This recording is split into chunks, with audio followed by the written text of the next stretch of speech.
बच्चों, क्लास में आप लोगों का स्वागत है। आज हम लोग पढ़ेंगे मानव नेत्र के बारे में कि मानव नेत्र में मैंने बताया था कि 3 प्रकार की बीमारी होती है। एक होती है निकट दृष्टि दोष, दूसरा होता है दूर दृष्टि दोष और जो तीसरा होता है वो जरा दूर दृष्टि दोष।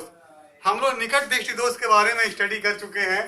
अब हम लोग शुरू करने वाले हैं दूर दृष्टि दोष के बारे में कि दूर दृष्टि दोष क्या होता है और यह कितने प्रकार के होता है। तो सबसे पहले हम लोग चर्चा करेंगे दूर दृष्टि दोष। इसको हम कहते हैं हाइपर मेट्रोपिया। ध्यान दीजिए, हाइपर मेट्रोपिया दूर दृष्टि दोष ये क्या होता है। खास तौर से दूर दृष्टि दोष होता क्या है इसके बारे में हम चर्चा करना चाहेंगे कि ये जो दूर दृष्टि दोष है बेटा, जिसमें दूर की वस्तुएं दिखाई देती है, मतलब दूर की वस्तु क्या होती है, साफ दिखाई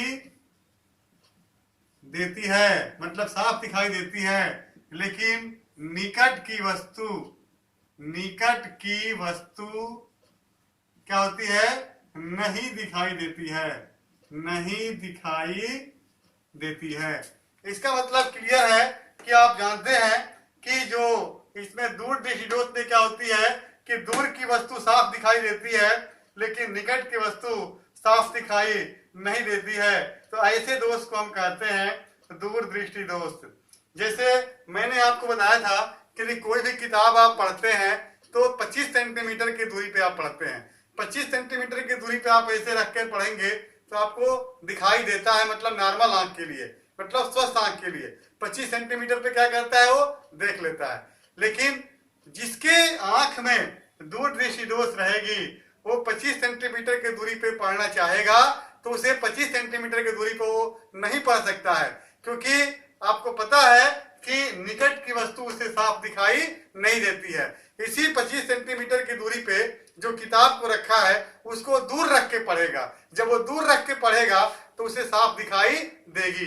इसलिए क्या होता है कि इसमें जो निकट की वस्तु है उसे वो दूर करके पढ़ेगा तो उसे साफ दिखाई दे देती है, लेकिन जो निकट की वस्तु है वो साफ दिखाई नहीं देती है। मेरे कहने का मतलब ये है कि आप इसमें सबसे जो मतलब इसमें जो मुख्य चीज होता है, जैसे मान लीजिए कि ये हमारा एक आई लेंस, ये हमारा एक क्या है, आई है, मतलब आंख का जो नेत्र का एक गोलक है, और ये क्या है बेटा, कार्निया है, और ये क्या है, नेत्र लेंस है। तो और ये क्या है, पश्चमाफी पेशियां हैं, पश्चमाफी पेशियां। तो आपको बता दें कि जैसे यहाँ पे कोई वस्तु है, ये हम नॉर्मल आंख के लिए लेते हैं, नॉर्मल आंख। तो नॉर्मल आंख में क्या होता है, यहां से जब प्रकाश की किरणें, यहां से जब रे ऑफ लाइट, प्रकाश की किरण जब चलती है तो लेंस से अपवर्तित होकर के कहाँ काटती है बेटा, रेटिना पे। तो ये क्या है, नॉर्मल आंख के लिए है। नॉर्मल आंख का मतलब होता है कि स्वस्थ आंख के लिए होता है। स्वस्थ आंख में क्या होता है कि जो यहां से यहां तक की जो ये दूरी है ये कितना है, 25 सेंटीमीटर। तो जैसे आंख स्वस्थ है तो 25 सेंटीमीटर की दूरी पे क्या होता है, वह इसे पढ़ लेता है। क्यों पढ़ लेता है, क्योंकि इसका जो प्रतिबिंब है, ये जो प्रकाश की किरणें हैं, ये दोनों किरणें जा करके कहाँ मिल गई, रेटिना पे। जब ये रेटिना पे मिल गई इसका मतलब कि इसका प्रतिबिंब रेटिना पे बनेगा और इसको दिखाई देता है। लेकिन जिसके आंख में ये दूर दृष्टि दोष है, तो दूर दृष्टि दोष में क्या होता है कि जैसे ये हमारा एक नेत्र लेंस है और ये हमारा नेत्र लेंस है, ये कार्निया है, ये पश्चमाफी पेशियां हैं। तो यहां से मान लेते हैं कि यहां तक की जो दूरी है वो कितना है, 25 सेंटीमीटर। जब प्रकाश की किरण जैसे इसमें मान लेते हैं कि इसमें हमारा दूर दृष्टि दोष है, इसमें दूर दृष्टि दोष है, तो दूर दृष्टि दोष के क्या होता है कि ये जो प्रकाश की किरणें हैं वो जा करके कहाँ मिलेगी, लेंस के, ये रेटिना है, रेटिना ये कहाँ मिलेगी, पीछे। जब ये रेटिना के पीछे मिलेगी तो इसका मतलब इसका जो प्रतिबिंब है वो रेटिना पे नहीं बना, रेटिना के पीछे बना। और जब रेटिना के पीछे बनेगा तो यह वस्तु उसको दिखाई नहीं देगी। तथा ऐसे ऐसे जो दोष होता है उसे हम क्या कहते हैं, दूरदेशी दोष कहते हैं। यदि मान लीजिए कि यही, जैसे मान लीजिए कि यहाँ पे कोई वस्तु को हम रखते हैं, ये हमारा नियर पॉइंट होता है। नियर पॉइंट मतलब निकट बिंदु। यदि यही नियर पॉइंट यदि यहाँ पे हो जाए तो यहाँ पे हो जाएगा तो हमें वस्तु क्या होगी, वो दिखाई दे देगी। यही नियर पॉइंट यदि दूर हो जाए तो हमें क्या होगा, वस्तु दिखाई दे देगी। क्योंकि हम जानते हैं कि जैसे मान लेते हैं ये हमारा एक नेत्र है, आई है, और ये हमारा कार्निया है, ये पश्चमाभी पेशियां है, यह हमारा एन मतलब नियर पॉइंट है। इसकी दूरी कितना है, 25 सेंटीमीटर है। तो 25 सेंटीमीटर तो यहां तक वो वस्तु को नहीं देख सकता है, 25 सेंटीमीटर की दूरी पर नहीं देख सकता है, लेकिन दूर की वस्तु को देख लेता है। यही वस्तु को यदि हम यहाँ पे रख दें, यहाँ पे, तो ये वस्तु इसको देख लेता है। इसका मतलब जो यहाँ से जो प्रकाश की किरण जो चलेगा वो जाकर के कहाँ काटेगी, यहाँ पे रेटिना पे। तो रेटिना पे काटेगी, जबकि 25 सेंटीमीटर की दूरी पे चल रही थी तो रेटिना के पीछे काट रही थी। लेकिन इसी पॉइंट को हम क्या किया, यहाँ पे जो वस्तु है यदि इसका प्रतिबिंब यहाँ पे बन जाए तब इसको वस्तु को दिखाई दे देगी। जैसे देखो मैंने क्या किया, यहाँ पे जो नियर पॉइंट है, ये नियर पॉइंट मतलब निकट बिंदु, ये कहा जाता है, दूर बिंदु हो जाता है। तो निकट बिंदु जब दूर बिंदु हो जाएगा तो इसे पॉइंट को क्या होगा, दिखाई दे देगा। तो कहने का मतलब ये है कि यदि हम यदि हम वस्तु को कहाँ पे रखें बेटा, दूर रखें तो इसे दिखाई दे देगा। अब देखिए ध्यान से, जैसे मान लेते हैं ये हमारा आई है और ये हमारा कार्निया है, ये हमारा क्या है, नेत्र लेंस है।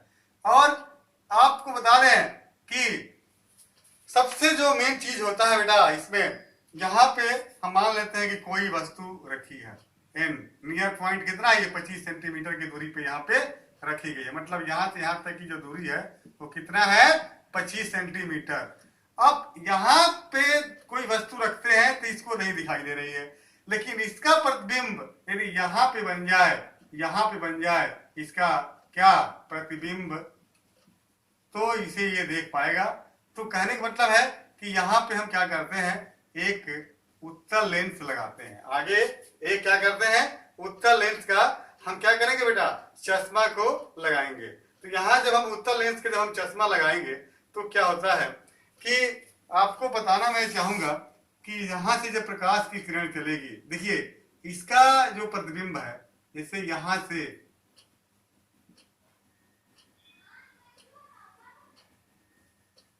और ये सीधे जाकर के कहा मिलेगी, रेटिना पे।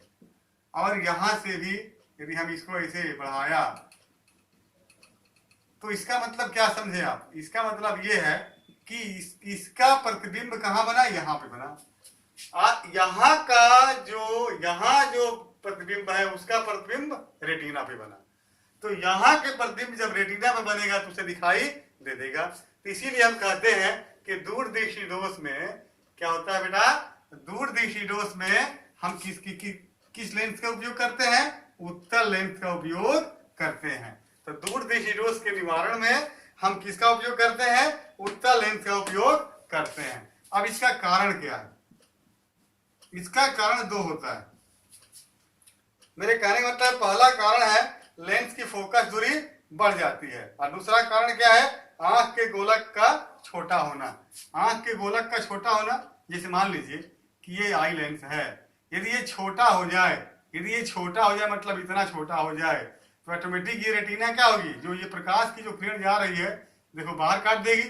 यदि ये छोटा हो जाए गोलक तो प्रकाश की किरण क्या होगी, ये जो अपवर्तित किरणें हैं वो जाके रेटिना के पीछे काटेंगी और इसको दिखाई नहीं देगा। तो इसका सबसे जो पहला कारण है वो क्या है, नेत्र का जो ये गोलक है या तो छोटा हो जाता है।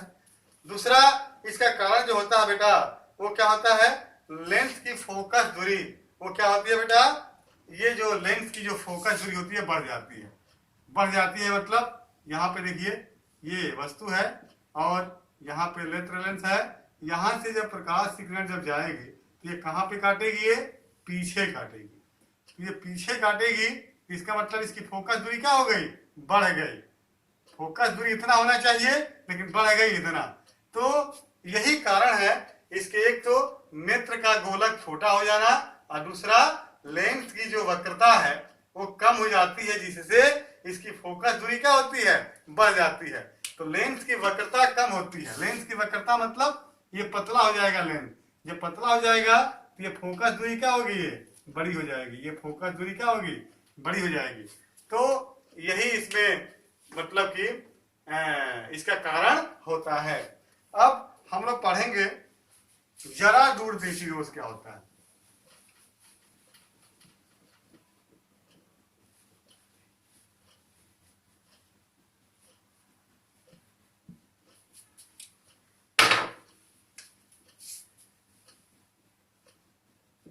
जरा दूर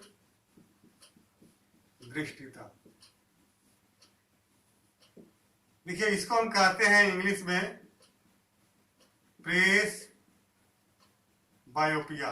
देखिए प्रेस बायोपिया, जरा दूरदर्शिता क्या है बेटा, खास तौर से मैं इसमें बताना चाहूंगा कि जरा दूरदर्शिता जो होता है ये खास तौर से ओल्ड एज में होता है। ओल्ड एज मतलब होता है बूढ़े लोगों में होता है, जिनकी उम्र 60 साल से ऊपर हो जाती है। तो उनको क्या होता है, निकट की वस्तु भी दिखाई नहीं देती है और दूर की वस्तु भी दिखाई नहीं देती है। तो हम कहते हैं उसमें हो गया जरा दूर दृष्टिता, मतलब निकट की वस्तु भी साफ नहीं दिखाई देगी, दूर की वस्तु भी साफ नहीं दिखाई देगी, तो उसे हम कहेंगे जरा दूर दृष्टिता। इसके मैं बताना चाहूंगा कि ये क्यों होता है। इसमें क्या होता है, मानव नेत्र की जो समंजन क्षमता होती है बेटा वो क्या होती है, घटने लगती है, और पश्चमाफी पेशियां क्या होती है, शिथिल हो जाती है।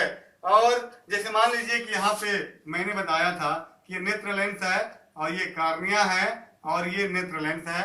अब ये नेत्र लेंस जो देख रहे हैं यहाँ पे, ये क्या है, ये नेत्र लेंस है, ये नेत्र लेंस है और ये पश्चमाफी पेशियां हैं। तो ये जो पश्चमाफी पेशियां हैं ये क्या होती है, शिथिल हो जाती है। शिथिल मतलब लूज हो जाती हैं। अब लूज होने के चलते क्या होता है, इसकी फोकस दूरी आवश्यकता अनुसार ज्यादा और कम नहीं होता है।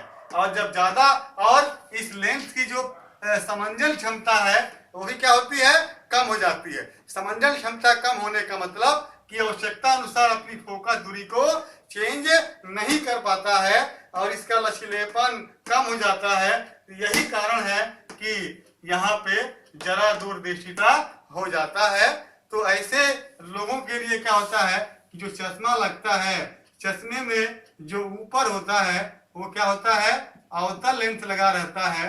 ये ऊपर का जो पोर्शन होता है ये अवतल का होता है और नीचे जो होता है ये उत्तल लेंस होता है। क्या होता है, उत्तल लेंस। उत्तल लेंस का मतलब जो देखने के लिए, देखिए ये जो उत्तल लेंस होता है ये पढ़ने के लिए होता है। किसके लिए होता है, पढ़ने के लिए। और यहाँ पे जो होता है अवतल लेंस वो किसके लिए होता है, देखने के लिए। तो ये दूर की चीजों को मतलब ये देखता है और ये पढ़ने के लिए होता है। तो इस प्रकार से जरा दूरदृष्टिता में क्या होता है बेटा, इसका निवारण कैसे होता है, इसका निवारण होता है जिसमें द्विफोकल लेंस का उपयोग किया जाता है। मतलब उत्तल लेंस और अवतल लेंस दोनों का उपयोग किया जाता है। अब हम लोग थोड़ा सा इसमें चर्चा करेंगे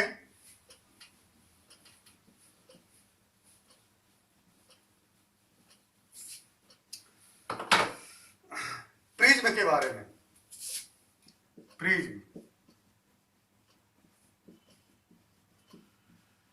प्रिज्म सब लोग देखे होंगे, ये ट्रायंगुलर होता है।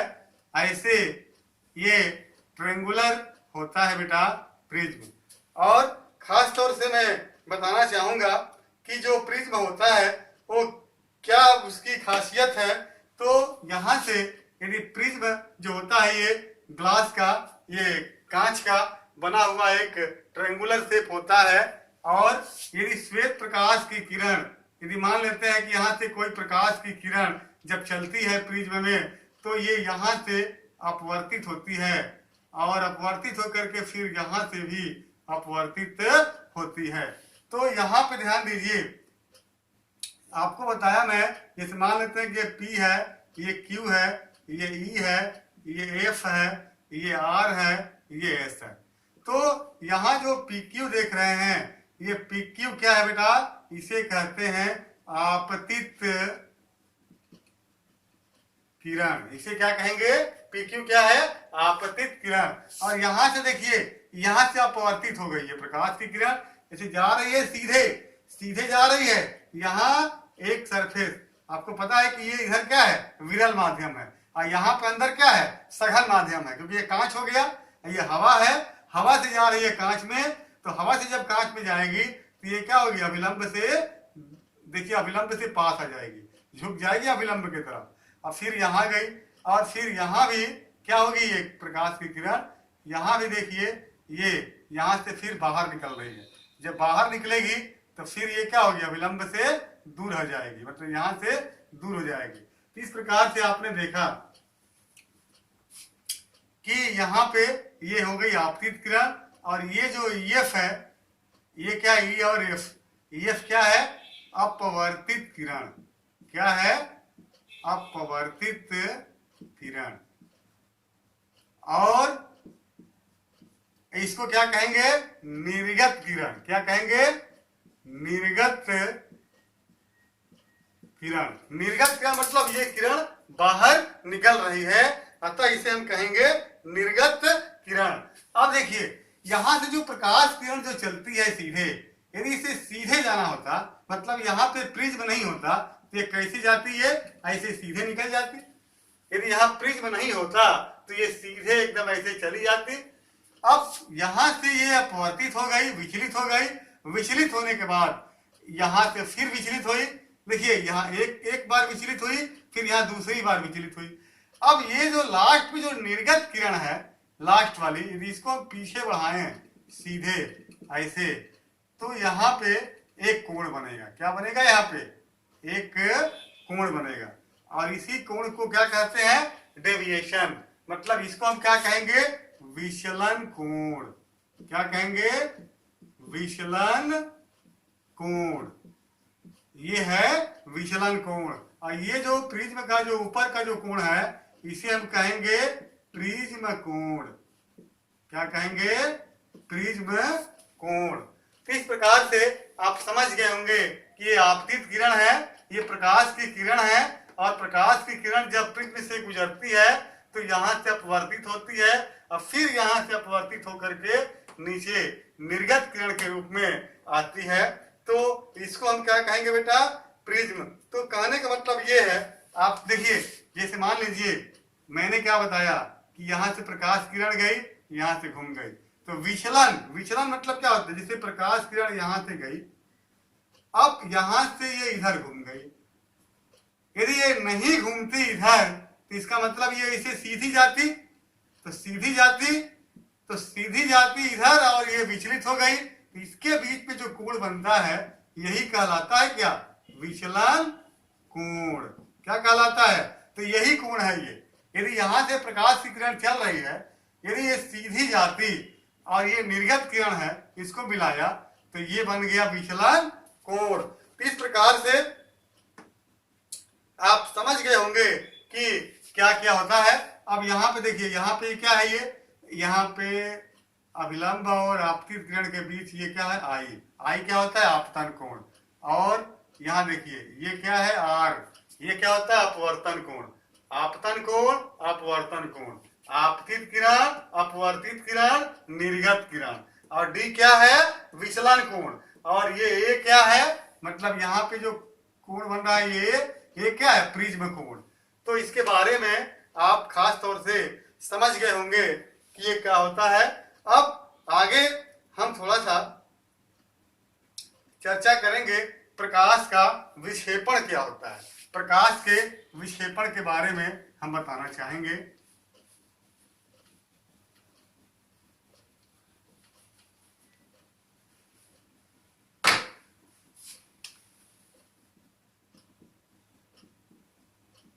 प्रकाश का वर्ण विक्षेपण।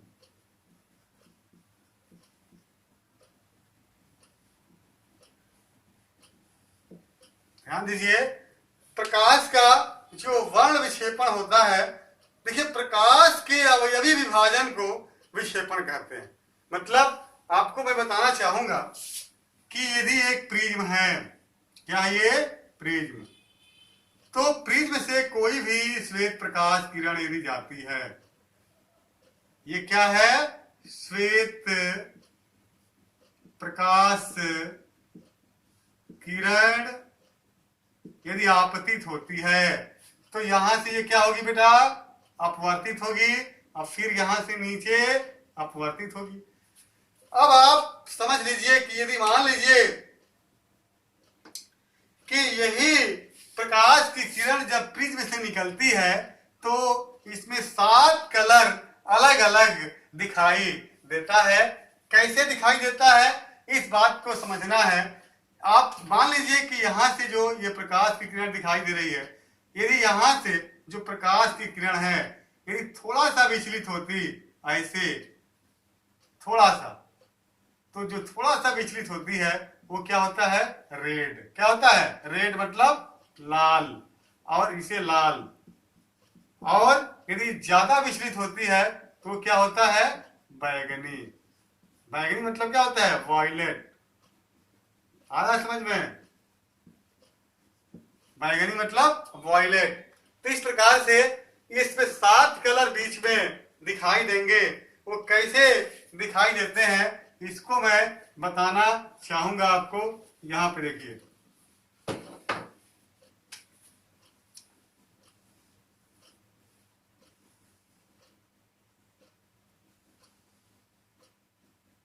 ये प्रकाश की किरण है, श्वेत प्रकाश किरण है, और जब ये श्वेत प्रकाश किरण किसी प्रिज्म से होकर गुजरती है तो अपने अवयवी 7 रंगों में विभाजित हो जाती है। यहां से थोड़ा सा ये विचलित होगी, यहां से भी ये थोड़ा सा विचलित, यहां से भी थोड़ा सा विचलित, यहां से भी थोड़ा सा विचलित, यहां से भी थोड़ा सा विचलित,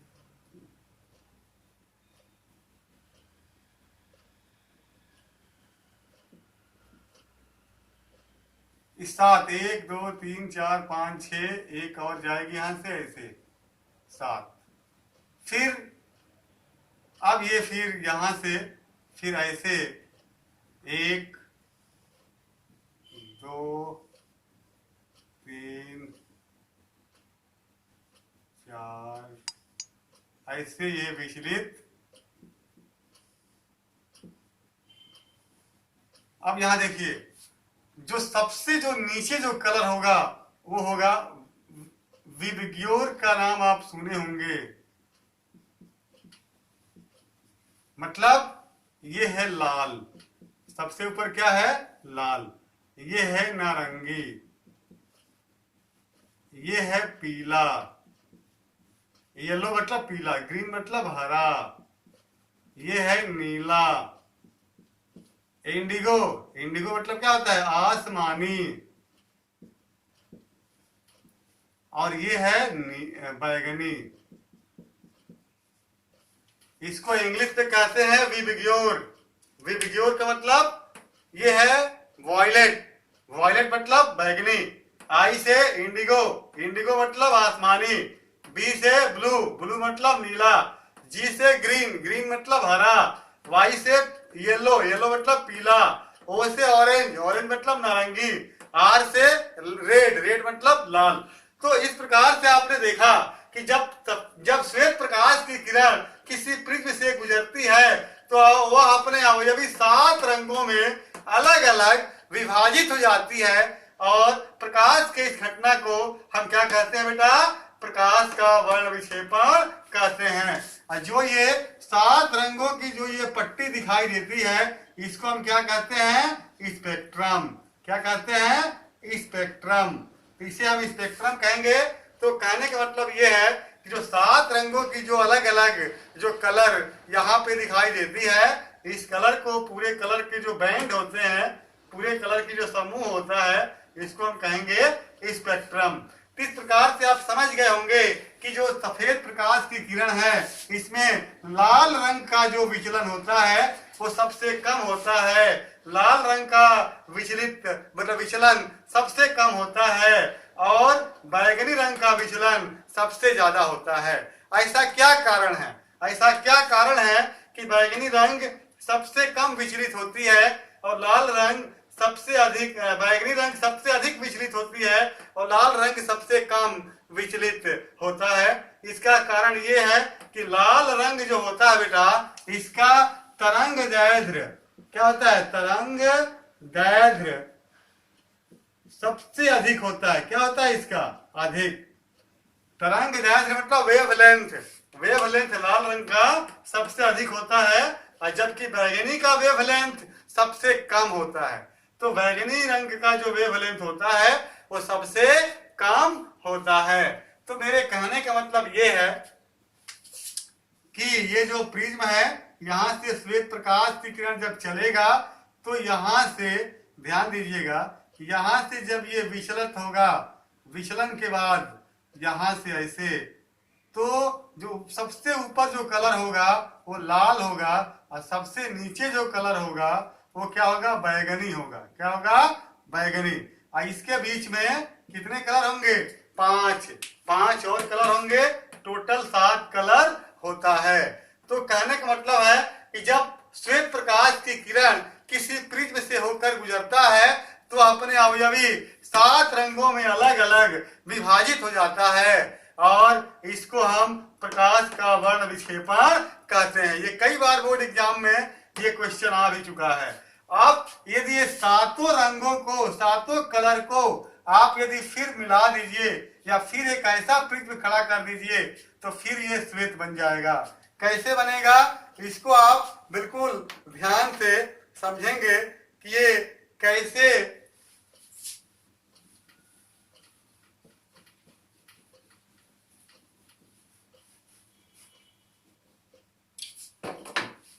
जैसे मान लीजिए कि ये कोई प्रिज्म है और यहां भी एक प्रिज्म को हमने रख दिया, 2 प्रिज्म है, ये उल्टा बन गया, ये सीधा बन गया। यहां से प्रकाश किरण गया, यहां से ये क्या हुआ? विचलित हुआ। विचलित होने के बाद यहां से कितने कलर निकलेगा? 7 कलर। फिर ये जो 7 कलर निकलेगा बेटा, ऐसे 1 2 3 4 5 6 और यहां आ गया 7। तो ये 7 कलर जो निकलेगा ये क्या निकलेगा? विबग्योर। और फिर यही कलर फिर जो है यहाँ पे ये अपना जो है, अब फिर ये 7 कलर जब फिर ये यहाँ पे जब ये निकलेंगे, ये 7 कलर क्या होगा? यहाँ पे मिल जाएगा और मिल करके फिर यहाँ पे श्वेत बन जाएगा। क्या बन जाएगा? श्वेत। तो आपने क्या देखा? यहाँ पे जो 7 कलर जो निकलेगा विबग्योर का, ये 7 कलर फिर मिल जाएगा, मिल करके फिर क्या बन जाएगा? श्वेत प्रकाश की किरण बन जाएगा। इस साबित करता है कि जो हमारा प्रकाश की किरण जो होती है ये 7 कलर को क्या होती है? फिर ये दूसरा प्रिज्म यदि रख दें उल्टा करके तो फिर इस 7 कलर को मिला करके श्वेत प्रकाश की किरण वो कर देगा। आ गया समझ में? अब थोड़ा सा हम चर्चा करेंगे इंद्रधनुष के बारे में।